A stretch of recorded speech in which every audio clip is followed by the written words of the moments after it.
Dalam nama Yesus kami bersyukur, haleluya, amin. Silakan duduk, shalom saudara, selamat malam, Tuhan memberkati kita. Saya bersyukur saya ada di tengah-tengah saudara. Mungkin beberapa tahun yang lalu saya juga bersama-sama dengan saudara dan baru ada kesempatan malam hari ini kembali bersama saudara. Salam dari Jakarta, meskipun saudara sering kembali ke Jakarta, salam dari Indonesia. Ada yang dari luar Indonesia? Oh tidak ada, semua dari Indonesia, puji Tuhan.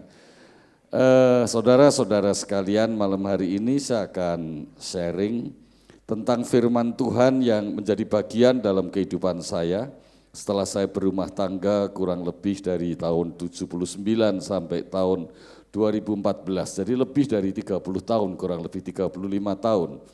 Bagaimana kami hidup berumah tangga, bagaimana kami hidup berkeluarga, bagaimana kami hidup berkarier, bagaimana kami hidup bekerja, bagaimana kami hidup melayani Tuhan, bagaimana kami hidup dipakai Tuhan, bagaimana kami hidup untuk ikut apa yang Tuhan mau dan seterusnya. Ternyata hidup bersama Tuhan jawabannya adalah yang paling indah daripada saudara menghidupi berdasarkan keinginan saudara sendiri. Yaitu pengalaman yang saya dapat 35 tahun hidup berkeluarga. Percayalah dengan firman Tuhan. Jadi saudara harus berusaha makin mengerti firman, sehingga makin hari hidup saudara makin seperti yang menjadi kehendak Tuhan. Saya berkeluarga sudah 35 tahun, anak saya 3, tentunya anak terbesar usianya hampir 34 tahun. Anak saya pertama sudah punya 2 anak, jadi saya punya 2 cucu, begitu kan. Menantu saya yang pertama, anak saya pertama, tadinya sebagai profesional banker, sekarang melayani di gereja, artinya dia tinggalkan bank dan dia di gereja, bukan karena lihat mertuanya aktif di gereja, bukan, tetapi saya yakin itu adalah kepercayaan yang Tuhan berikan dan dia kemudian menanggapi panggilan Tuhan. Anak saya yang kedua, dua-dua sebagai profesional, ada di Jakarta, punya anak 1, menjelang 1 lagi, jadi sebentar lagi 2, sebentar lagi cucu saya mau 5, yang sudah ada 3, yang masih dalam pesanan 2, pasti segera datang, begitu kan. Anak saya yang terkecil ikut. Dia ikut karena ngidam mau ikut papanya gitu kan. Suaminya sedang sibuk di Solo, ada yang disebut Olimpiade Militer Sedunia, nah suaminya salah satu panitia di sana. Jadi menantu saya ketiga adalah Kopassus, saudara tahu Kopassus ya, Kopassus, jadi dulu bilang RPKAD, jadi anak saya yang ketiga itu tinggal di asrama Kopassus di Cijantung, tapi karena suaminya 3 minggu di Solo, maka dia bersama-sama saya, waktu saya katakan mau ke Singapura, dia minta izin karena istri tentara harus izin saudara, izin suaminya nomor 1 kan, kalau izin atasan pasti tidak diberi, istri tentara tidak boleh sembarang keluar negeri, jadi dia diam-diam. Tolong saudara jangan katakan tentara lain kalau ada istri tentara sama dengan saya, karena itu berbahaya saudara. Jadi intinya begitu, jadi saya bersuka cita di dalam Tuhan. Saat ini saya salah satu ketua sinode Gereja Bethel Indonesia, supaya saudara jangan lupa kadang-kadang gereja di luar negeri tidak tahu organisasinya, begitu kan? Bersama-sama di Gereja Bethel Indonesia yang bulan akan datang akan ada sidang sinode untuk menetapkan ketua sinode yang baru.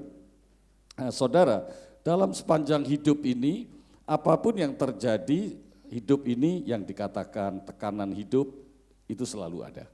Tapi di tengah tekanan hidup berkat Tuhan juga ada. Artinya kita hidup itu tidak totally kita itu hidupnya susah terus, totally seneng terus, tidak mungkin. Di tengah-tengah susah ada senengnya, di tengah seneng ada susahnya. Di tengah susah ada senengnya, di tengah seneng ada susahnya. Disitulah kita merasakan hadirat Tuhan. Amin saudara. Nah saudara, sepanjang hidup ini tidak semuanya berjalan mulus, ada naik gunung, ada turun lembah, ada kadang-kadang terperosok ke lumpur, masuk jurang, guling-guling, bangkit lagi, tangan Tuhan pegang, kita ditarik ke atas. Berbagai persoalan hidup terjadi. Tetapi kalau persoalan hidup ini terjadi, pasti saya menyimpulkan ada 4 hal yang selalu dihadapi. Pasti kalau saya alami, saudara juga pasti ngalami karena kita dari ras yang sama, namanya manusia, betul kan saudara? Jadi pengalaman manusia hampir sama. Yang pertama pasti saudara berhadapan dengan manusia, people. Dan sumber masalah salah satunya adalah manusia itu sendiri, betul kan? Anjing jarang jadi sumber masalah bagi kita. Justru anjing jadi hiburan kita. Kucing juga jarang, betul kan saudara? Tapi manusia lain, itu jadi persoalan kan saudara? Jadi persoalan, entah manusia itu yang serumah, entah manusia itu tetangga, entah manusia sekantor, manusia itu segereja, bahkan kelak manusia itu satu tempat tidur, itu jadi persoalan. Jadi yang nomor satu, people, orang, manusia, itu sumber masalah. Sebetulnya setan tidak menjadi sumber masalah bagi saya, sungguh. Orang bilang, sungguh setan itu bukan masalah buat saya, tapi manusia lain itu jadi persoalan besar buat saya. Saya jadi gembala sudah hampir 40 tahun, 35 tahun sekian, jadi persoalan menggembalakan juga manusianya, manusia. Yang kedua persoalan selalu saudara hadapi karena persoalan, karena problem. Ya, problem adalah sesuatu yang terjadi, sesuatu yang harus dipecahkan, sesuatu yang saudara hadapi, yang tidak bisa saudara tunda, yang tidak bisa saudara hindari, yang tidak saudara bisa tolak, yang mungkin tidak pernah ada dalam perhitungan saudara tiba-tiba muncul. Itu namanya problem. Nah, yang ketiga, P2 problem. Yang ketiga adalah pain, sakit. Berbagai macam sakit, mulai betul-betul sakit, tangannya kena pisau, saudara kupas mangga meleset, kemudian kena jari, sakit. Sampai sakit karena disakiti orang lain, namanya sakit hati. Jadi pain, itu persoalan, 3P. Dan yang terakhir, keempat adalah tekanan hidup, pressure. Saya diberi surat oleh sekretariat bahwa orang Singapura banyak mengalami pressure. Jadi Bapak cerita tentang pressure, begitu kan, dari sekretariat tulis surat saya. Bu Vivi tanya, kok Bapak nggak nangkepi, saya lupa. Saya baca, saya pikir cuma kasih note aja, kasih note, oh nanti tahu bahwa jemaat yang dihadapi, fellowship yang dihadapi anak-anak muda yang penuh pressure. Jadi memang tekanan hidup di Singapura, anak saya 2 tahun, kerja di sini 2 atau 3 tahun, nggak betah, cepat-cepat pulang. Saya juga heran, saudara kok betah, itu kan anak saya aja nggak betah. Anak pendeta aja nggak betah, saudara belum tentu semua anak pendeta, tapi kok betah, saya juga heran juga. Saya tidak tahu rahasianya apa, nanti boleh bersharing sama saya. Saudara, anak saya nggak betah, tinggal di Singapura tidak betah. Ditinjau dari salari oke, betul kan? Sarana kota oke, tetapi kehidupan dia bilang kualitas di Singapura buruk, kualitas hidup. Jadi saya pikir saudara itu hebat-hebat. Ya, orang hebat angkat tangan semua. Nah, saudara hebat.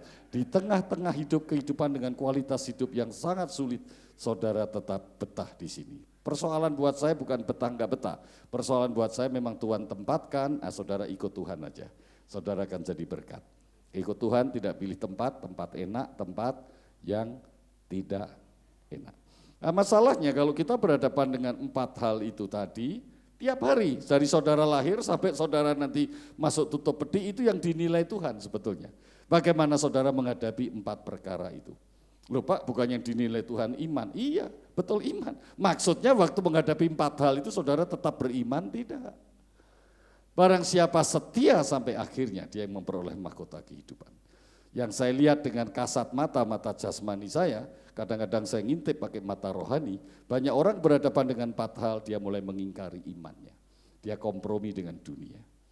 Orang lain mengatakan berhasil, tapi berhasilnya akibat kompromi.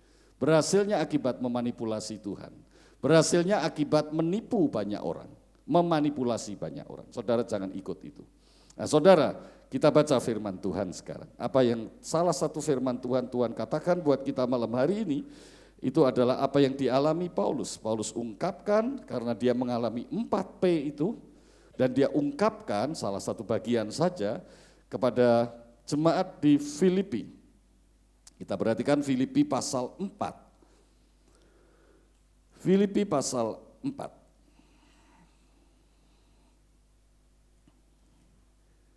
Kita baca mulai dari ayat 4 seterusnya sampai ayat 13. Bersukacitalah senantiasa dalam Tuhan. Sekali lagi kukatakan bersukacitalah. Hendaklah kebaikan hatimu diketahui semua orang. Tuhan sudah dekat. Janganlah hendaknya kamu khawatir tentang apapun juga, tetapi nyatakanlah dalam segala hal keinginanmu kepada Allah dalam doa dan permohonan dengan ucapan syukur. Damai sejahtera Allah yang melampaui segala akal akan memelihara hati dan pikiranmu dalam Kristus Yesus. Jadi akhirnya saudara-saudara, semua yang benar, semua yang mulia, semua yang adil, semua yang suci, semua yang manis, semua yang sedap didengar, semua yang disebut kebajikan dan patut dipuji, pikirkanlah semuanya itu. Dan apa yang telah kamu pelajari, dan apa yang telah kamu terima, dan apa yang telah kamu dengar, dan apa yang telah kamu lihat padaku, lakukanlah itu. Maka Allah sumber damai sejahtera akan menyertai kamu. Aku sangat bersuka cita dalam Tuhan, bahwa akhirnya pikiranmu dan perasaanmu bertumbuh kembali untuk aku. Memang selalu ada perhatianmu, tetapi tidak ada kesempatan bagimu. Kukatakan ini bukanlah karena kekurangan, sebab aku ini telah belajar mencukupkan diri dalam segala keadaan. Aku tahu apa itu kekurangan dan aku tahu apa itu kelimpahan. Dalam segala hal dan dalam segala perkara tidak ada sesuatu yang merupakan rahasia bagiku. Baik dalam hal kenyang maupun dalam hal kelaparan, baik dalam hal kelimpahan maupun dalam hal kekurangan. Segala perkara dapat kutanggung dalam Dia yang memberi kekuatan kepadaku. Semua yang percaya katakan amin. Saudara, saya garis bawahi ayat yang ke-7. Damai sejahtera Allah yang melampaui segala akal akan memelihara hati dan pikiranmu dalam Kristus Yesus. Yuk kita baca bersama, mu-nya diganti ku, hati dan pikiranku. Yuk kita baca bersama, 1, 2, 3. Damai sejahtera Allah yang melampaui segala akal akan memelihara hati dan pikiranku dalam Kristus Yesus. Amin. Nah kita baca bersama-sama sekali lagi di dalam ayat yang 13. Segala perkara dapat kutanggung dalam Dia yang memberi kekuatan kepadaku. 1, 2, 3. Segala perkara dapat kutanggung di dalam Dia yang memberi kekuatan kepadaku. Nah saudara, tulisan Rasul Paulus dalam bentuk surat ini ditujukan kepada sebuah jemaat, di mana jemaat itu sedang tertekan karena perpecahan. Kalau saudara baca Alkitab, problem yang sering terjadi yang dinyatakan di Alkitab, kalau namanya gereja, itu gereja pecah, saudara. Perpecahan, artinya perselisihan, perseteruan, persengketaan. Nah tentunya macam-macam kenapa itu bisa terjadi. Dan gembala yang menggembalakan jemaat yang dulu dirintis oleh Rasul Paulus itu dalam keadaan sakit, dan sakit penyakitnya para penafsir mencatat susah, sudah disembuhkan susah. Tapi oleh kemurahan Tuhan akhirnya tertolong dan tetap hidup dan bisa melanjutkan pelayanan. Dan si gembala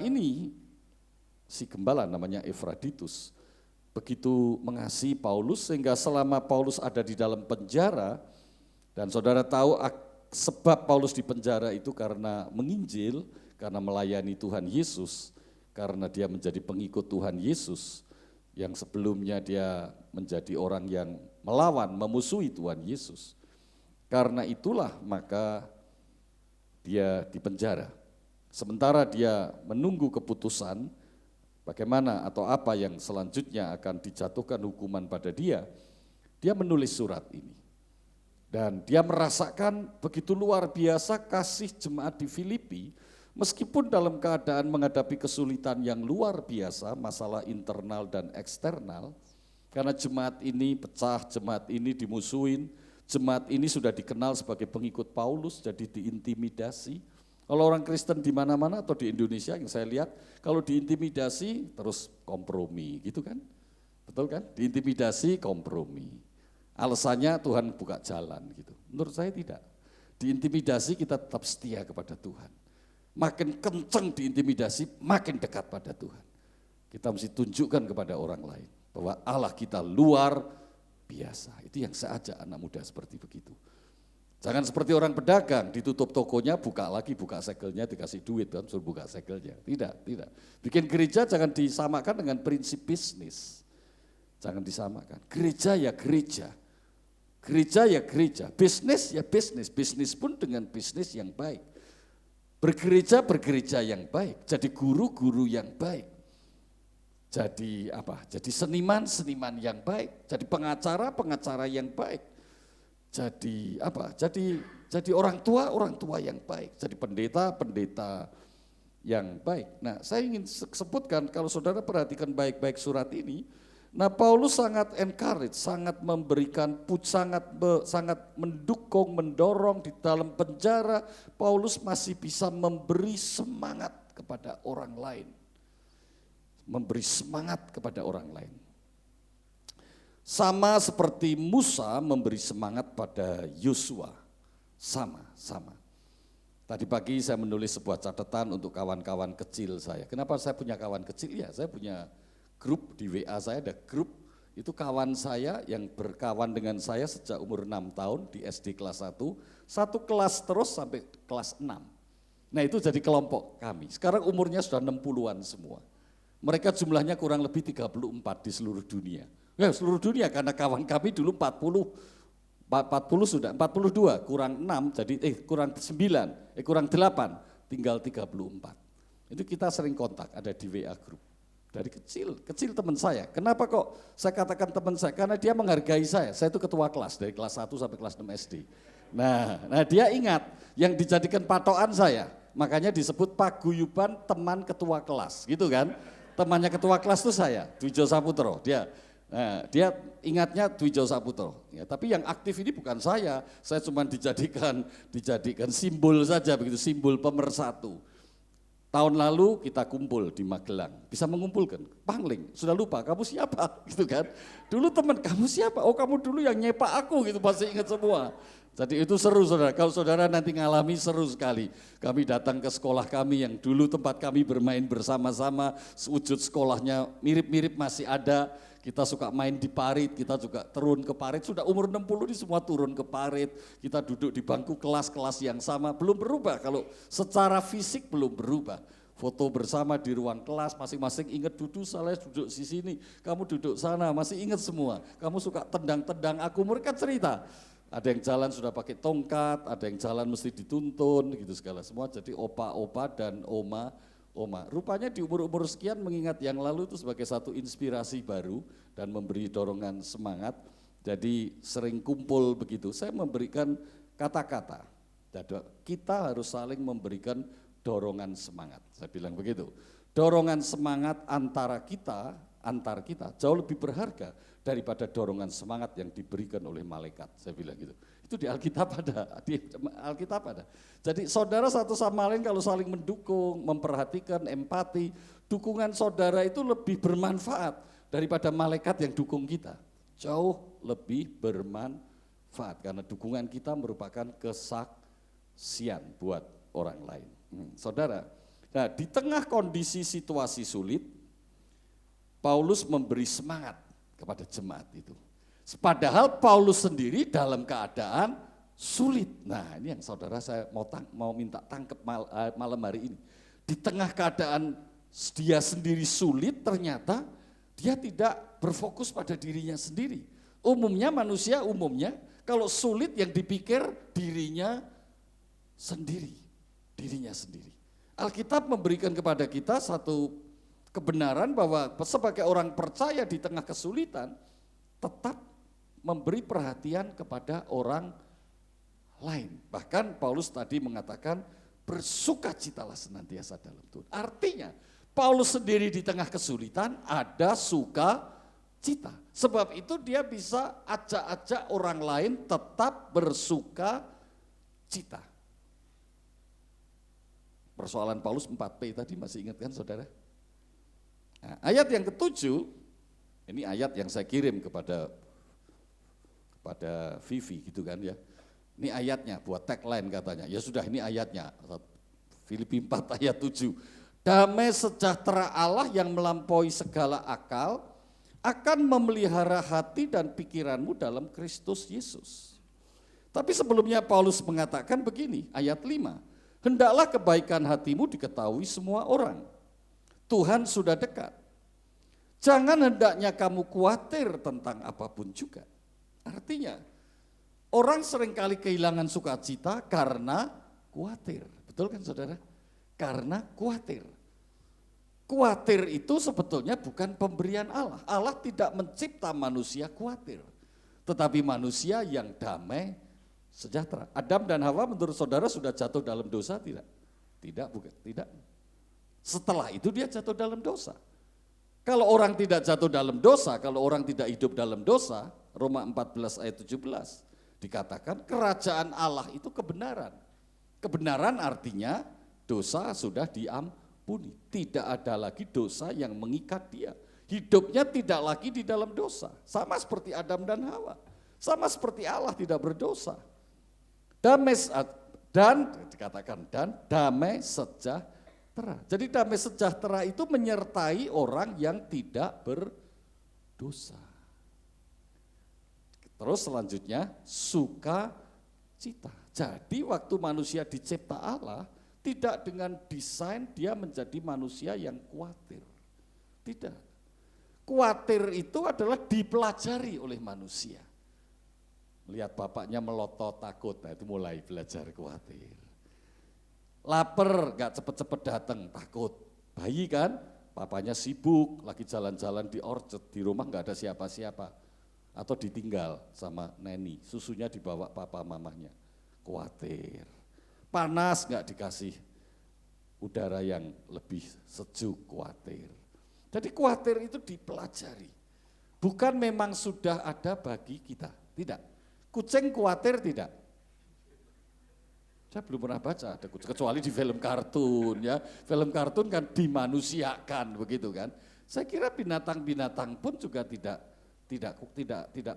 pernah khawatir karena tidak mempelajari khawatir. Jadi manusia sebetulnya juga tidak perlu khawatir.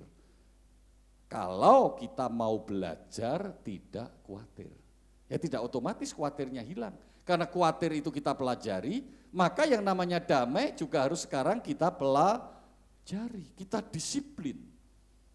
Karena itu di kekristenan atau di gereja ada yang namanya pemuritan. Pemuritan artinya orang harus hidup sesuai menjadi murid Tuhan. Ya, the Great Commandment dikatakan Matius 28, jadikan seluruh bangsa muridku. Seharusnya yang harus dijadikan itu murid Tuhan. Murid itu berbicara tentang mutu. Murid itu mutu kan, quality kan. Murid, bukan berapa banyak jemaat itu ada, bukan. Tapi murid, karena banyak belum tentu jadi murid Tuhan. Saya tidak mengatakan gereja yang jemaatnya banyak itu salah, tidak juga. Tapi harus punya tanggung jawab yang besar, harus memuridkan. Alkitab tidak pernah berbicara jumlah. Nah, banyak penafsir yang sering menyebut jumlah, banyak pendeta ikut keliru. Terutama pendeta-pendeta teman-teman saya dari gereja karismatik. Kalau ketemu dengan pendeta dari mana-mana, gimana sekarang jumlah jemaatnya berapa? Selalu tanya begitu kan, bukan murid berapa, tapi jumlah jemaatnya berapa. Gedungnya sudah pindah belum, gitu kan? Sudah punya ballroom belum? Loh, kok pertanyaannya jadi begini? Kalau ketemu sama orang Amerika, sudah PhD belum? PhD-nya kapan? Keliru kan? Itu yang orang Amerika juga cerita waktu Kongres Pantai Costa di Surabaya, ketemu makan bareng di hotel di Surabaya. Dia juga ketawa, kita ini sekarang serba salah. Teman-teman kita, kalau saya di Amerika selalu ditanya, gimana disertasinya sudah selesai belum? Jadi seolah-olah kita itu harus berprestis, bergelar, berkedudukan, bernilai, karena sebetulnya tidak. Great Commandment tidak menyebut itu. Jadikan seluruh bangsa muridku. Bahkan kalau saudara menggali dari bahasa atau kata aslinya, memuridkan itu artinya bagaimana mengajarkan terus-menerus dengan tatap muka hari lepas hari. Jadi bukan di gereja. Pemuritan itu sebetulnya dilakukan di keluarga. Nah saudara seharian bekerja, gimana keluarga saudara yang nanti berkeluarga? Gimana keluarga saudara yang sekarang sudah berkeluarga? Pemuritan itu di keluarga. Makanya saya bersyukur anak saya enggak betah di Singapura. Saya enggak ngajak saudara pulang Indonesia, tidak. Begitu sulit kalau tinggal di Singapura, jadinya tantangannya berat untuk melakukan pemuritan bagi anak-anaknya kalau kelak berkeluarga. Saya katakan gereja sudah terlalu jauh berjalan. Harus kembali, tadi sharing, Andreas dengar enggak saya sharing sama Pak Harun gitu kan ya. Kembali ke keluarga, keluarga itu pusat pemuritan. Gereja yang mensupport keluarga. Ya saya dengan Pak Harun memang sama-sama ada di dalam satu pelayanan di Transform World. Di jemaat ini Pak Johan menjadi bagian yang penting untuk mendukung TCI, Transformation Connection, dan Transform World. Ya. Saya ada di sfer keluarga. Jadi keluarga itu harus menjadi utama, tempat pemuritan anak-anak. Nah sekarang saya kembali ayat 7 tadi. Damai sejahtera Allah melampaui segala akal dan akan memelihara hatimu dan pikiranmu dalam Kristus Yesus. Maksudnya apa? Maksudnya itu begini, kalau kamu tidak khawatir, kan sebelumnya kan janganlah kamu khawatir. Kalau kamu tidak khawatir, tapi setiap keinginanmu itu katakan kepada Tuhan, artinya jangan banyak mengeluh. Kalau ada problem, jangan banyak khawatir, tapi ngomong dong sama Tuhan, curhat dong sama Tuhan, gitu kan? Sederhananya kan begitu kan?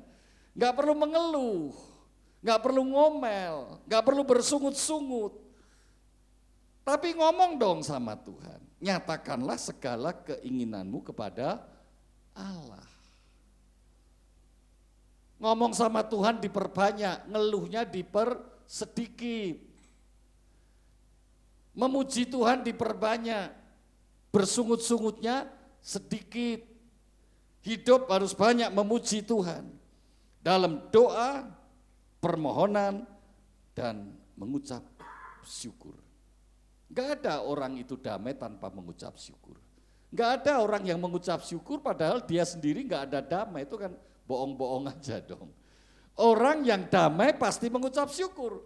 Orang yang bisa mengucap syukur pasti hatinya penuh dengan damai sejahtera karena hidupnya tidak dikontrol, tidak dikendalikan oleh situasi yang ada. Tapi dia hidupnya dikontrol oleh Tuhan dan dia percaya Tuhan ada bersama dia. Mengerti saudara? Nah ini harus dipelajari. Ini yang harus saudara pelajari, message utama malam hari ini itu saudara yang harus belajar. Belajar dari Tuhan Yesus, belajar dari Alkitab, belajar oleh Roh Kudus yang menyingkapkan semua kebenaran. Ini yang saudara harus pelajari. Kalau ini saudara pelajari, baru ayat 7 itu berbunyi buat kita dan kita alami. Damai sejahtera Allah yang melampaui segala akal. Dalam situasi gak masuk akal pun kita tetap damai. Dalam keadaan sesulit apapun kita tetap damai. Mengerti sekarang saudara? Akan memelihara hatimu dan pikiranmu dalam Kristus Yesus. Tuhan Yesus yang menjadi pusat. Sebab itu di dalam ayat yang ke-13 tadi, segala perkara dapat kutanggung dalam Dia yang memberi kekuatan kepadaku. Haleluya. Amin saudara. Kristus menjadi pusat kehidupan kita. Bukan yang lain. Jangan digeser Tuhan Yesus dalam hidup kita. Jangan mengisi hidup kita dengan hal-hal yang lain. Karena dunia memuridkan kita dengan ajaran dunia. Kita dimuridkan dengan ajaran hidupmu harus berprestasi. Bukankah begitu? Hidupmu harus punya sesuatu, bukankah begitu? Seolah-olah hidup kita berarti kalau kita punya sesuatu. Barang kecil saja cincin ini. Banyak cowok-cowok laki-laki. Sekarang di Indonesia baru senang dengan batu, begitu kan? Kayaknya kalau batunya nggak punya safir, nggak punya ini, nggak punya itu, kurang berarti. Berlomba-lomba cari batu. Pusatnya mencari jewelry, gitu kan? Ibu-ibu juga sama. Tadi saya baru cerita sama istri saya sama anak saya di kamar hotel karena saya belum cerita. Ada cerita yang saya dengarkan, ini kejadian betul, seorang laki-laki bersama-sama dan saya mendampingi saya waktu saya pelayanan di suatu kota, begitu kan. Ya memang saya sudah tahu nama dia lama, setiap kali saya hadir di kota itu, nama itu sering disebut, tapi kali ini kami berdua seharian itu betul-betul berdua gitu kan. Kemana-mana saya dijemput, dari hotel saya dijemput, pergi ke tempat gereja dia yang mendampingi dan seterusnya. Terus dia bilang, dia baru sadar kalau istrinya itu baik. Saya pikir aneh juga kok sadari belakangan ya. Nah, dia itu kan cerita background dia itu kelam gitu, background dia itu orang laki yang ancur-ancuran kan gitu. Cerita begitu kan biasa ada di kalangan kita ini ada. Nah, sekarang Tuhan sudah pulihkan dia, percaya dia, pekerjaan makin maju, berkat makin banyak. Dan dari kelam sampai sekarang sikap istrinya itu tetap setia sama dia, tetap baik. Dulu waktu dia ancur-ancuran, istrinya lah yang mendukung dia, bisa terima dia. Cerita begini saya jumpai hampir setiap kota yang saya datang melayani selalu ada, cerita begini ini selalu ada. Baik juga menguatkan. Terus intinya dia cerita, selama ini kok dia enggak merhatikan istri. Satu saat dia ditegur Tuhan. Kamu tuh sudah dipulihkan, istrimu tuh luar biasa baiknya, kapan kamu tuh melakukan sesuatu yang terbaik buat istrimu gitu kan. Nah, terus dia tanya sama istrinya, dia ditegur Tuhan ya dia langsung tanya, ini kan ulang tahun, kamu ulang tahun Mi gitu kan. Kamu mau minta hadiah apa? Istrinya juga sederhana, enggak minta apa-apa, asal kamu tetap setia sama aku. Biasa perempuan begitu kan, kesetiaan di atas segala-galanya gitu kan. Saudara akhirnya dia bilang, ya doakan dong aku supaya tetap setia, enggak sampai jatuh seperti yang lalu-lalu. Ya doa. Kita jalan-jalan aja ke luar negeri. Nah, saya tahu dia ini pengusaha yang sukses. Jadi saya batin aja, kalau jalan-jalan ke luar negeri mungkin dia mau mengajak keliling dunia kan, dia pengusaha sukses. Tapi dia ceritanya begini, yuk kita ke Singapura aja. Saya dalam hati saya kok cuma deket doang gitu kan, itu saya loh. Dalam hati saya kok cuma deket, kasihan amat istrinya gitu. Kok enggak ajaknya around the world gitu ya, keliling dunia. Dia pasti bisa kalau mau keliling dunia, dia pasti bisa menurut saya. Ya sudah, akhirnya ya sudah ke Singapura pesen tiket, dia bilang, nih Mi, uang buat kamu. Memang dia bilang istri saya itu seneng kalau window shopping, lihat-lihat. Dia cerita, jadi saya siapkan uang aja supaya dia suka di Singapura. Ya, dia nyebutkan sejumlah. Jumlahnya itu saya juga kaget, karena terus terang saya belum pernah orang laki cerita ngasih uang belanja istrinya itu sebesar itu. Kira-kira berapa? 10 juta, 50 juta, 75 juta, 100 juta, 200 juta. Menurut saudara berapa? Pantasnya berapa? Pertama kali ngajak ke Singapura, ngasih uang buat belanja, kalau cowok tuh berapa? Ngasih nyonyahmu tuh berapa? Saya mau tanya, berapa? Ada coba, 10 juta, 20 juta, 30 juta, berapa coba? Kira-kira berapa? Ada pantesnya, saudara kan tahu Singapura kan, pantesnya itu berapa gitu? Berapa? Ya terserah, pokoknya ini kan cinta sama istrinya kan. Jadi cinta sama istrinya belum pernah, ini mau pertama kali ngasih istrinya berapa kan?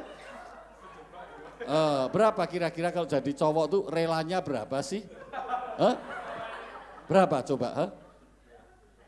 10, 30, 40, 70, 50. Yang lain setuju? 50 cukup buat istri?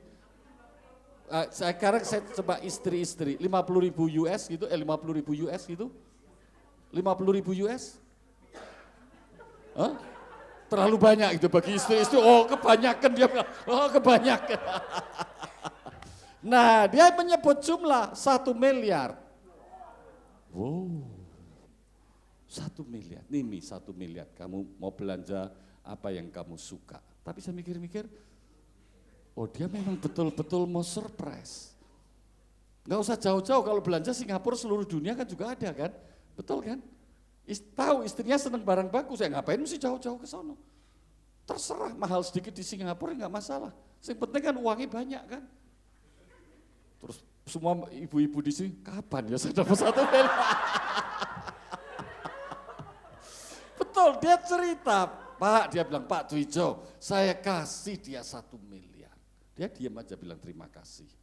Dia sudah sampai di Singapura 1-2 hari tanya, kamu belanja apa? Enggak kok, cuma lihat-lihat, semua juga sudah ada.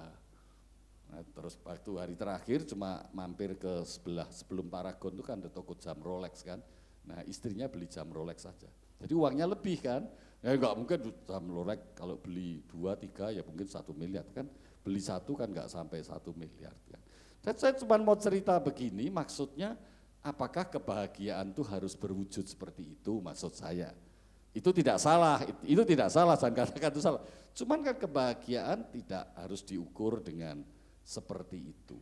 Betul kan saudara, setuju enggak? Kebahagiaan bukan diukur dengan saya punya sesuatu, saya harus punya lebih, kan tidak juga. Betul kan? Justru kalau saudara mikir saya harus punya lebih, itu yang akan merampas kebahagiaanmu. Ya kan?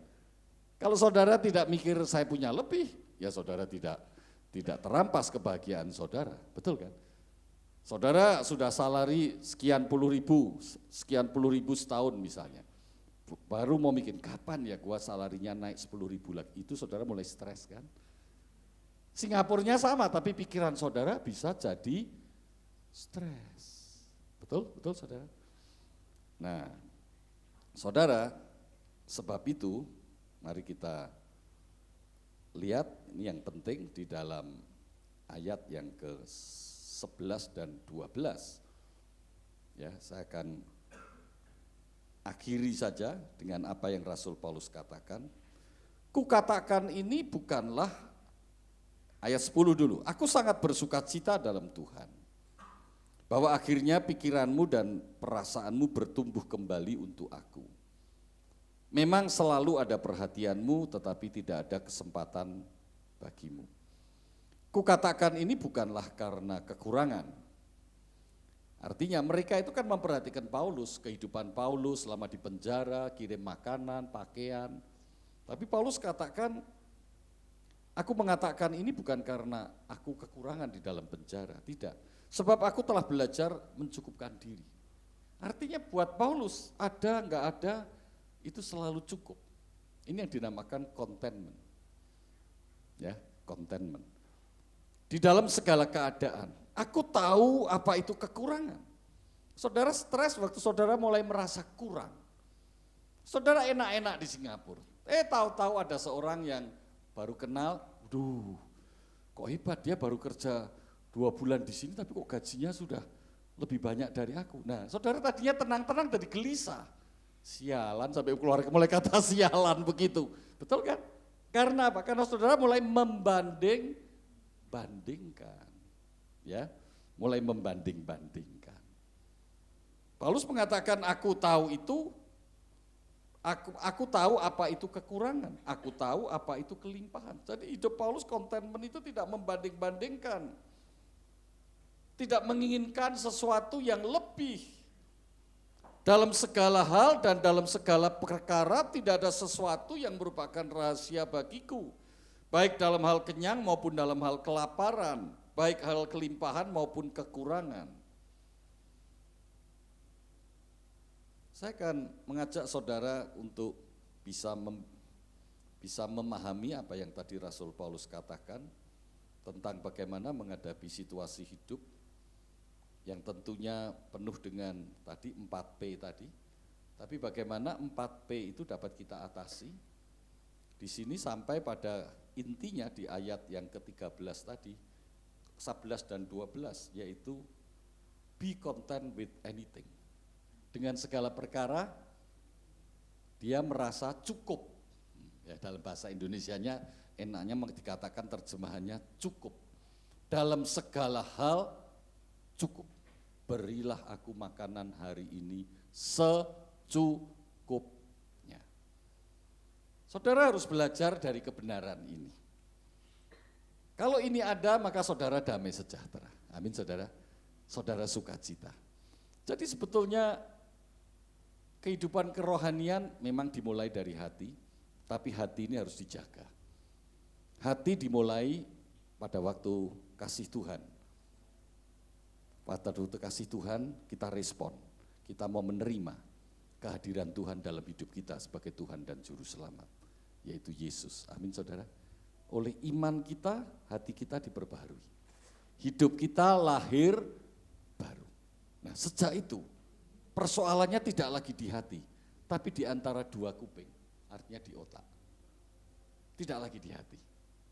Kalau hatimu kotor, karena otakmu kotor. Iya. Yang menodai hati bukan orang lain, otakmu. Otak, bukan orang lain. Tapi kita suka menyalahkan orang lain. Kita suka menyalahkan keadaan. Keadaan sulit kalau otakmu tetap benar, maka hatimu tetap damai. Betul saudara? Tetap benar, karena ada kebenaran. Hatimu tetap damai. Karena di dalam hati tetap terjaga ada kebenaran. Saudara, tadi kita membaca ayat yang ke berapa tadi? Filipi 4 ayat yang ke 8. Jadi akhirnya saudara-saudara, semua yang benar artinya antara dua kuping ini otak. Saudara harus uji. Apa yang berproses di otak ini apakah benar? Saudara harus uji. Uji saudara. Otak ini bisa benar bisa salah. Tergantung siapa? Tergantung pilihan saudara. Jadi hidup bahagia, hidup damai, hidup sukacita yang dikatakan happiness itu tidak tergantung keadaan. Tapi tergantung saudara sendiri mau belajar tidak. Belajar apa? Belajar menjadi murid Tuhan. Belajar menghidupi kebenaran. Belajar yang selalu yang dipikir itu yang benar. Yang berikutnya, semua yang mulia. Apakah yang saudara akan katakan, apakah yang saudara sedang renungkan, apa yang saudara rencanakan, apakah yang saudara persepsi, apa yang saudara simpulkan itu sesuatu yang bisa dikatakan mulia? Apakah sesuatu itu bisa dikatakan adil? Apakah sesuatu itu bisa dikatakan suci, manis, sedap didengar, kebajikan, patut dipuji? Pikirkanlah semuanya itu. Artinya di antara dua telinga di dalam otak inilah selalu ada dites dengan 9 hal itu tadi. 9 yang tadi baru saya baca ini di ayat yang ke-8. Kita tes tiap hari, kita renungkan tiap hari, kita perbaiki tiap hari, kita bertobat tiap hari, kita mohon pengampunan tiap hari, kita mohon pimpinan Tuhan tiap hari, kita mohon kasih karunia Tuhan tiap hari. Nah disitulah dalam proses hidup kita, setiap hari kita makin lama makin menjadi dewasa, makin menjadi seperti Tuhan Yesus, makin kenal Tuhan Yesus, karena dimulai dengan mengenal kebenaran, yaitu firman Tuhan. Alkitab mengatakan, dimulai dari firman, melalui firman kita kenal siapa itu Yesus. Melalui Yesus kita mengenal kasih dan kebenaran. Dan kasih dan kebenaran itu yang membuat kita bahagia. Bukan apa-apa yang kita perbuat itu yang buat kita bahagia. Apa yang kita miliki, apa yang kita capai, prestasi tidak buat bahagia. Saudara, kalau bilang prestasi, saya mau sharing, bukan untuk nakut-nakuti saudara. Saya ini ketua dari semua ahli kesehatan jiwa anak dan remaja se-Indonesia. Kurang apa lagi kalau prestasi? Nanti bulan November bikin konferensi nasional. Yang hadir para petinggi. Saya berbicara dengan Menteri Kesehatan, stafnya, salah satu direktur. Saya pertelepon saja, saya waktu praktek saya telepon. Saya bilang, negeri ini belum punya grand design. Supaya setiap anak yang lahir di bumi Indonesia terpenuhi hak dia hidup menjadi manusia yang sehat jiwanya. Walaupun lagu Indonesia Raya ada dikatakan apa? Sehat apa? Badanku dan jiwaku. Dia diam saja. Nah, bagaimana kalau kita bikin summit, pertemuan puncak? Dia bilang, itu pendapat yang sangat bagus. Nah, dia lebih muda dari saya, walaupun dia pimpinan. Baik, dia panggil saya dok. Baik dok, saya akan persiapkan, saya akan pikirkan. Inti cerita, nanti bulan November sebelum konferensi nasional ada summit Child Mental Health. Yang mikir bukan Jokowi, tapi seorang hamba Tuhan. Amin saudara. Amin saudara. Saya berani saja begitu. Enggak ada hubungannya saya sama Jokowi atau Prabowo, enggak ada hubungan. Tapi hubungannya dengan Tuhan yang telah menjadikan saya alat dia untuk bangsa ini. 2 minggu lalu itu Menteri Kesehatan ngundang 20, 12 departemen lain mengirim paling minimal deputy di Hotel Manhattan di Kuningan untuk pra-summit. Seorang hamba Tuhan yang namanya Dwijo ngomong, menteri ngirim utusan, duduk di situ. Saya duduk, saya nggak ngapa-ngapain, saya cuma duduk aja dengerin mereka satu persatu. Mereka sedang memberikan laporan tentang apa yang sudah dikerjakan untuk anak di Indonesia. Saya dengerin ya, otak bekerja, tentunya otak bekerja. Saya merangkum coba satu persatu, sambil ada dari satu Kementerian Kesehatan. Kita mulai bekerja. Itu semua dibiayai Menteri Kesehatan, bukan saya yang biayai. Saya mau ceritakan buat saudara yang muda-muda ini, ayo kita lakukan nomor satu, apa yang Tuhan mau lakukan kita lakukan. Maka saudara akan jadi terang bagi bangsa, bagi dunia, bagi orang lain. Amin saudara. Percaya saudara begitu? Ya. Jadi saudara, banyak hal yang harus kita lakukan, terutama buat bangsa kita. Buat orang-orang Indonesia, karena Tuhan taruh kita di tempat mereka, di antara mereka. Keluarga kita Indonesia, betul kan? KTP kita juga negeri Indonesia, kita penduduk Indonesia. Nah saudara, sudah waktunya kita sekarang. Saya mau kasih gambaran buat saudara. Indonesia salah satu, mungkin satu-satunya negara di dunia, di planet ini yang mengalami bonus demografi. Ini penting, saudara mungkin pernah sering dengar, sebab itu kenapa tim transisi Jokowi akan menyarankan membentuk Menteri Kependudukan. Betul, dan saya sudah lihat konsepnya, karena 2 minggu lalu ada konferensi keluarga Indonesia. Konferensi ini dilakukan oleh pemerintah, yang kedua buat pemerintah. Yang pertama dilakukan oleh Sinode Gereja Betel Indonesia. Nah waktu konferensi kemarin, saya yang diminta bikin deklarasi, saya disuruh tanda tangan, saya ikut aja. Nah dalam konferensi ini memang memberikan suatu penegasan bahwa keluarga menjadi inti perbaikan bagi bangsa. Nah Presiden baru ini menerima itu, jadi mengapa Menteri Kependudukan dibuat, bukan hanya sekedar Badan Kependudukan. Nah saudara, karena Indonesia itu nanti pada tahun tambah 25, tahun 40 ya, tahun 40 jumlah orang yang berumur 40-an tahun itu adalah terbesar, komposisinya 60% dari penduduk Indonesia. Nanti 25 tahun lagi, jumlah orang yang berumur 40 tahun. Saudara nanti 15 tahun, jadi saudara 25 tahun lagi umurnya sudah 50 tahun semua kan? Enggak termasuk, saudara enggak termasuk, sudah tua. Andreas mungkin termasuk ya masih ya. Intinya ini namanya bonus, kenapa? Angkatan itu kan angkatan yang paling kuat, ngerti saudara? Umurnya itu kuat-kuatnya. Nah kalau kita enggak mulai sekarang, 40 kurangi berapa? Kurangi 25, sekarang anak umur 15. 12, 13, 14, 15 sampai 17. Ini anak-anak yang umur 12 sampai 17 ini enggak digarap benar. Nanti dia umur 40 ini jadi malapetaka. Saudara bisa mikir? Kalau kita enggak lakukan sesuatu, anak-anak yang sekarang umur pra-remaja 25 tahun lagi ini jadi beban, tidak jadi berkat, jadi beban.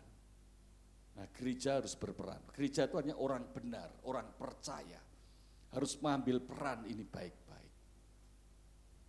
Pasti rusak, orang jadi rusak itu makin gampang sekarang, pasti rusak, pasti jadi malapetaka besar, tidak jadi baik. Itu yang namanya bonus demografi. Nah saudara, saya akan kembali kepada contentment tadi. Mari saudara, dalam hidup ini kita bersyukur dengan apa yang Tuhan telah lakukan di dalam kita oleh kasih-Nya yang sangat besar, sehingga kita tidak binasa, melainkan kita memperoleh hidup yang kekal. Maka seperti Paulus katakan, bukan hal kurang atau lebih, tapi aku merasa cukup, be content with anything. I have learned to be content whatever the circumstances. Paulus mengatakan, saya terus belajar. Untuk menjadi cukup itu berdoa terus nyes terus cukup, enggak saudara. Menjadi cukup itu belajar, ini yang dipakai belajar itu di sini. Bersama Roh Kudus yang selalu mengingatkan kita apa yang benar, apa yang salah. Jadi damai itu datang dari kebenaran. Waktu kita memikirkan yang 9 hal tadi, apa yang benar, apa yang mulia, dan kita belajar untuk cukup, maka damai itu ada. Coba saudara baca Amsal 14 ayat 30. Amsal 14 ayat 30. Tolong kalau sudah dapat bacakan.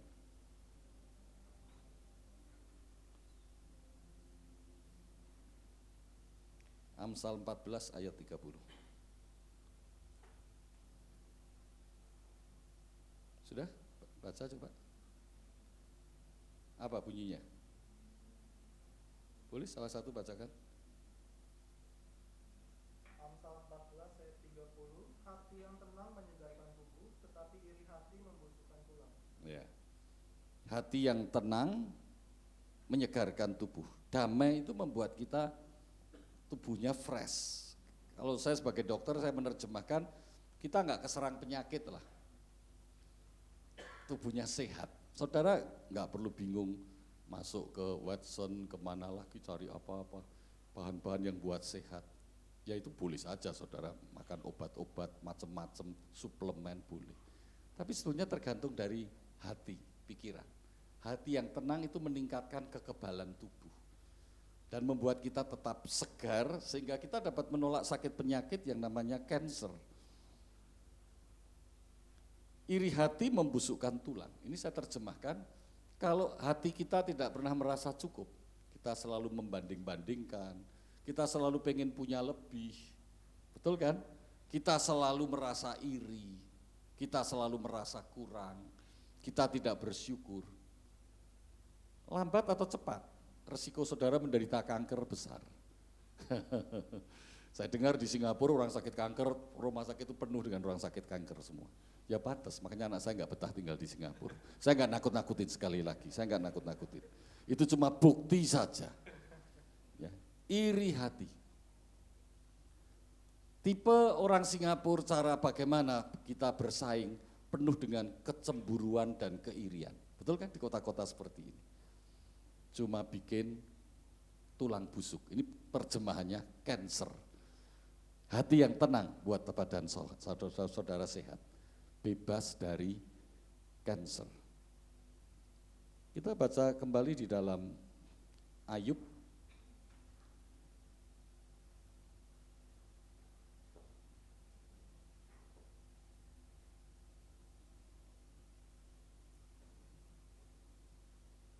Ayub pasal yang ke berapa ini?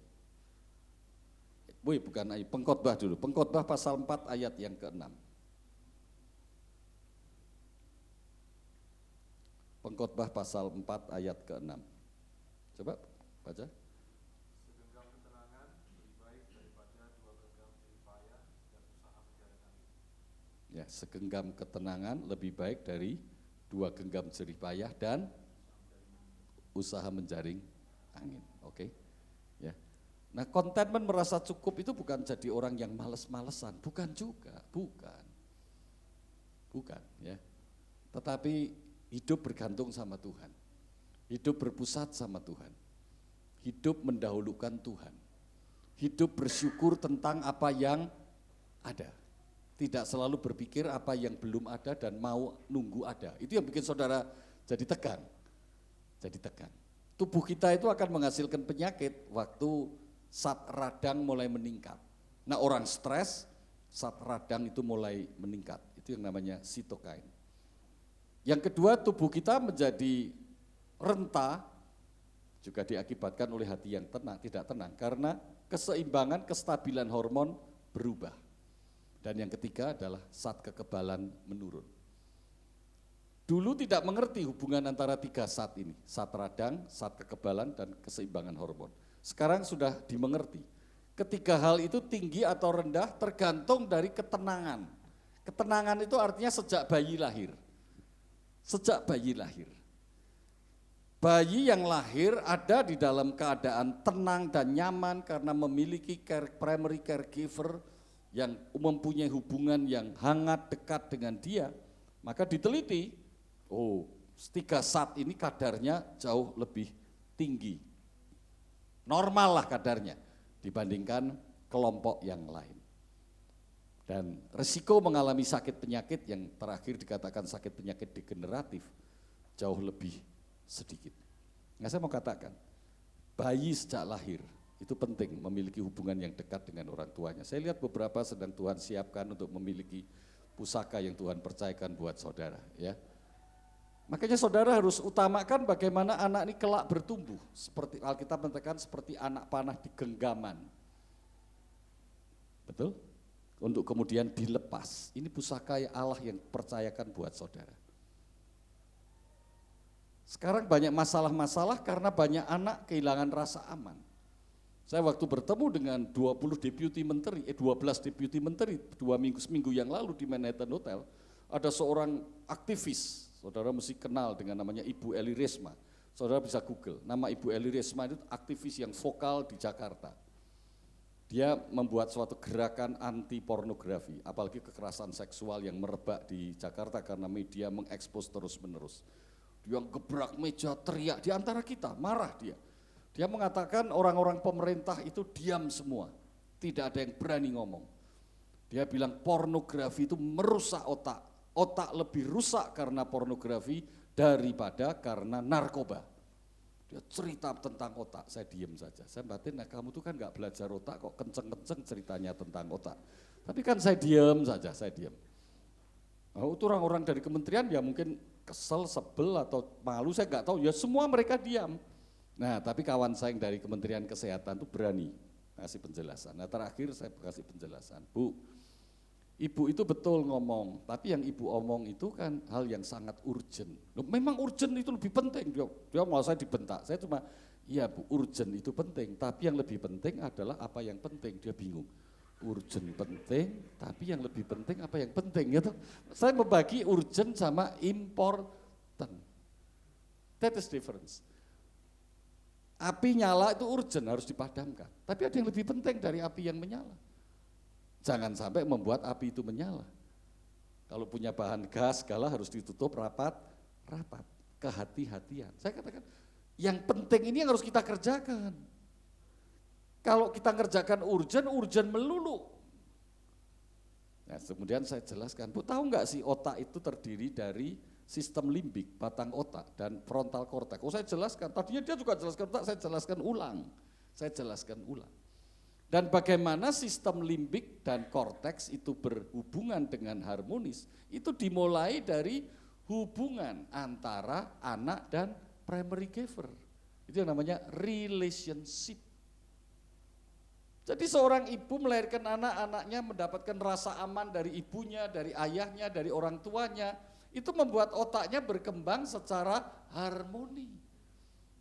Orang yang suka pornografi itu kan otaknya sudah menyimpang.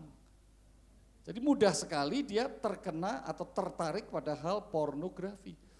Dari kecil dia sudah menyimpang, itu namanya otaknya tidak harmoni. Secara penjelasan sederhana saya katakan begitu, ibu itu diam saja.